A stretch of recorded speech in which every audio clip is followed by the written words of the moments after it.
Alors, Monsieur Nikolov, est-ce que vous pouvez nous dire votre opinion sur les méthodes d'évaluation?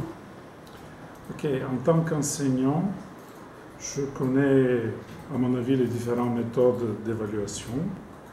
Donc, si je commence par le tout premier, celui de l'évaluation diagnostique, c'est une méthode qu'on utilise au lycée avec ce qu'on fait au début de chaque année et qu'on appelle un test d'entrée. Donc, normalement, c'est un test de positionnement, mais qui ne sert pas à grand-chose parce que on ne peut rien faire, on ne peut pas déplacer, par exemple, un étudiant, un élève dans une autre classe en fonction des résultats qu'il va montrer à ce test. Puis pendant l'année, on fait bien sûr l'évaluation formative. C'est une évaluation qui est très importante pour les étudiants, bien sûr. On ne met pas des notes, mais avec les différents feedbacks qu'on va donner aux étudiants, aux élèves, on fait cette évaluation qui sert à former, qui est un élément très important de l'apprentissage. Et puis l'évaluation summative qu'on fait normalement tous les ans, tous les semestres même, ici en Bulgarie. Donc moi, en tant qu'enseignant du TIS, quand j'ai 2 heures par semaine, donc je dois, d'après les règlements, je dois mettre 3 notes au moins aux étudiants. Et ces 3 notes, je les mets surtout, donc je propose des tests qui ont 2 éléments. Un élément, c'est un test sur la plateforme Moodle par exemple, un test qui est évalué directement sur la plateforme et les élèves reçoivent les notes et les feedbacks tout de suite. Et puis, une partie de l'évaluation, c'est un travail pratique, un travail sur lequel je mets plus d'importance et je mets bien sûr plus de temps à le faire et à évaluer et à rédiger les feedbacks que les élèves reçoivent directement sur la plateforme que j'utilise pendant tous mes cours. Voilà.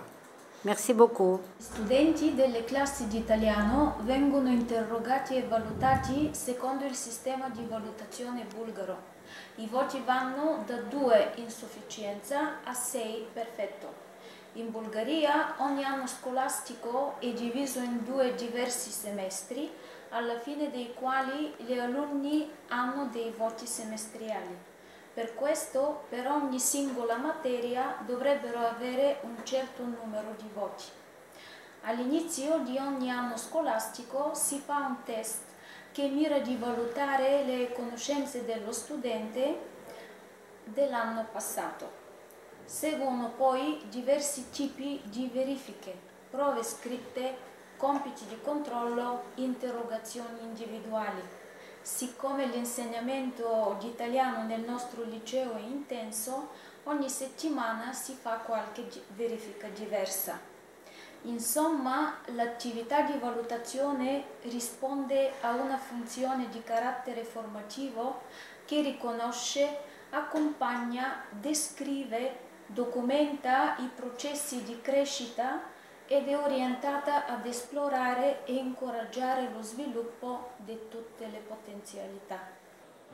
Често в практиката ми в часовете по история използвам и груповата работа и съответно и оценяване на работата на учениците по групи или в екип.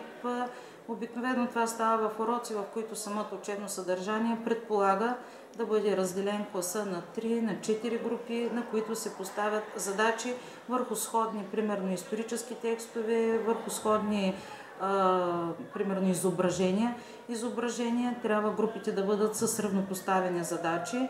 И тук оценявам най-вече бързината на групата, оценявам прецизността и точността на изпълнената задача.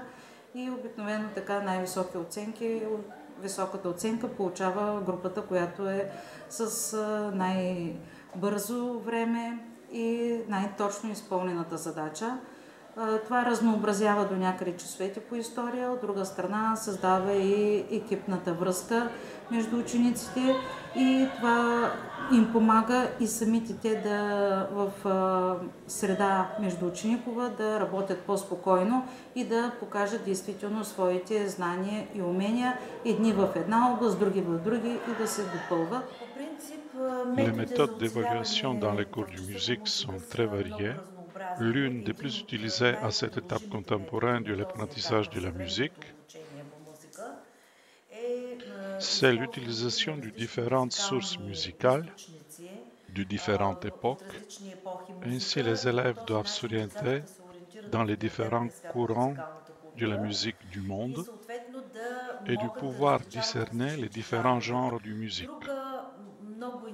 Une autre méthode intéressante que j'utilise dans mes cours, c'est l'utilisation de différentes tâches à accomplir, interactives, des tâches qui ne sont pas liées à des tests théoriques, mais plutôt avec un travail pratique où les élèves doivent créer des questions sur, par exemple, une époque musicale concrète.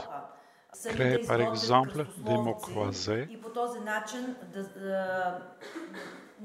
créer les questions, mais aussi la consigne pour ces mots croisés. Je n'évalue pas tellement leurs compétences du chanter, c'est-à-dire leur voix, parce qu'ils sont très différents du part de leur nature, par exemple. J'évalue plutôt leur attitude, l'attitude qu'ils ont envers une œuvre musicale. Et puis, en second lieu, l'interprétation qu'ils en font. J'ai des élèves en classe de 11e. Ce sont des élèves qui l'année prochaine vont être en classe terminale.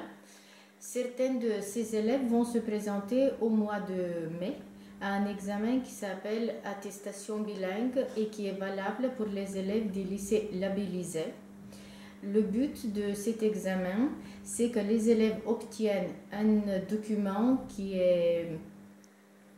complète en quelque sorte leur diplôme. La tâche des élèves, c'est d'élaborer un dossier pédagogique sur un thème dans le programme de discipline non linguistique et le dossier doit être écrit en français.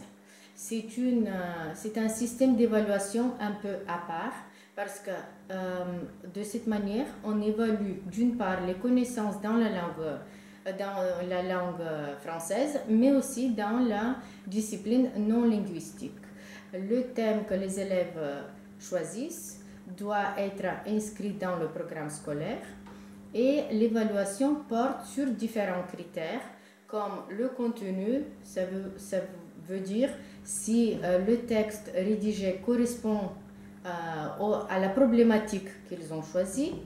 Le niveau de la maîtrise de la langue, on exige un niveau B2 selon le cadre commun européen des langues. Et bien sûr, la présentation en général du thème que l'élève a choisi auparavant. Bonjour. La matière que j'enseigne est complexe, car elle forme à la fois à la culture communicative et à l'aptitude de comprendre un texte métaphorique. Pour cette raison, les méthodes d'évaluation doivent être variées. Dans mon travail, j'utilise aussi bien les méthodes traditionnelles que celles qualifiées d'innovantes.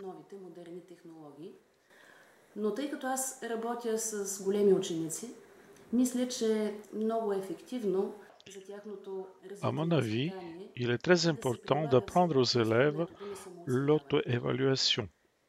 Dans cette optique, on travaille avec des applications comme Kahoot, Quizzes, Learning Apps qui fournissent immédiatement une évaluation des connaissances. C'est-à-dire, on utilise les technologies, mais des fois, quand nous n'avons pas recours aux technologies, je recours, pour ainsi dire, à un jeu qui suit la trame suivante. получава по едно малко цветно листче, цветно е за настроение, разбира се, и там записва първо своето име, защото всеки трябва Tout да d'abord, on отговаря définit със себе си за ensemble това, les което domaines d'observation прави, et les и critères към concrets всеки pour критерий chacun de ces domaines. слага съответния брой Ensuite, точки, les élèves който той qui ont преценява préparé leur за projet le изпитваните présentent ученик devant la заслужава. classe. След това Ses camarades аз ont събирам une всички feuille листчета, sur laquelle ils marquent сумирам d'abord leur съответните nom точки et attribuent par и la suite des предлагам points на pour les класа critères déjà fixés. резултата, À la fin, който le professeur fait резултат е la всъщност synthèse плод des на техните résultats усилия, на et évalue индивидуалните la усилия на réponse des всеки от тях. élèves interrogés. Понякога, между другото, се получават интересни ситуации, защото се оказва, че някои ученици Suite à cette méthode представят d'évaluation, по-голям брой tout le точки, monde est но plus за това, attentif et защото concentré en изпитваният classe. ученик е On se много rend compte que подготвен, а за това, l'évaluation защото са est un приятели. processus Това difficile обаче qui веднага risque създава d'être една атмосфера в influencé par класа le на subjectivisme. равносметка Il faut avoir и des учениците connaissances си et de така правят l'expérience изводите, pour pratiquer че ce type оценяването не е d'évaluation. лесна работа. В 10-ти клас раздавам проекти. Предварително класовете се разделят на групи на случайен принцип, по жребий, и трябва да представят по всяка група по една от основните религии. Parallèlement aux méthodes traditionnelles d'évaluation, j'utilise des démarches plus intéressantes et motivantes. Les élèves des classes du 10e, par exemple, travaillent en équipe sur des projets proposés par le professeur. Ce semestre, ils devaient présenter par exemple les différentes religions d'une manière créative et compétitive. Quant aux classes terminales, les apprenants devaient lire un livre et en dégager les problèmes liés à la philosophie. Оценяването и на проектите в 10-ти клас и 11-ти клас става по предварително зададени критерии и съответно всеки критерий има. L'évaluation de ces projets est faite à la base du critère bien précis présenté aux élèves avant le début de leur travail. À part l'évaluation quantitative, le professeur fait aussi une évaluation qualitative. Ce sont des brainstorming sessions qui mobilisent les meilleures qualités des apprenants et permettent à l'enseignant d'évaluer de façon plus objective et globale leurs connaissances. Започват да използват различни цветове в тетрадката, така фиксират важните определения и това пък им помага от друга страна за по-добро представяне при устни изпитвания, при писмени изпитвания и други, които се провеждат.